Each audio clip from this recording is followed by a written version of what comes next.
Sa unang araw ng Agosto taong kasalukuyan, mga bandang alas 12:30 ng hapon, sa isang junk shop sa F. Manalo Street, Barangay Batis, San Juan City, isang pagnanakaw ang nangyari na agad na respondihan ng kapulisan ng San Juan City sa tulong ng mga barangay tanod. Ayon sa biktima na may-ari ng junk shop, dumating di umano ang suspect na kinilalang si alias Janjan sa kanyang junk shop at nagbenta ng mga scrap metals. Subalit matapos itong mabayaran ng may-ari at nang ito ay paalis na, ay tinangay di umano ng suspect ang isang sako ng bigas na may lamang mga copper wires at mabilis na umalis sa lugar. Mabuti na lang at nakita ng may-ari ang pagtangay ng suspect sa nasabing sako.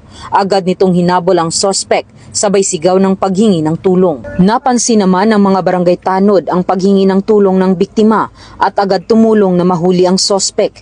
Itinawag naman agad ng biktima sa San Juan City Police Station ang pangyayari na mabilis namang tinugunan ng kapulisan at matagumpay na nahuli ang suspect. I am very thankful to San Juan Police and the officers who assisted me that day.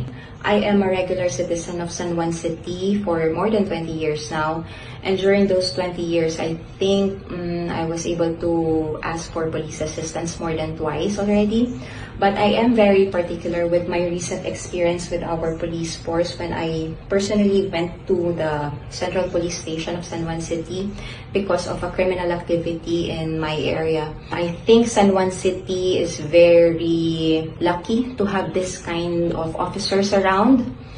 And I hope that my sharing of my experience could also encourage other regular citizens like me, not just in San Juan City, to also share their positive experience with their local police force, because I believe that this would also encourage other police officers to not just work within their call of duty, but also work beyond it with empathy. Matapos basahan ng kanyang karapatan ang suspect, ay pansamantala itong nakakulong sa San Juan City Police Station Custodial Facility para sa kaukulang disposisyon.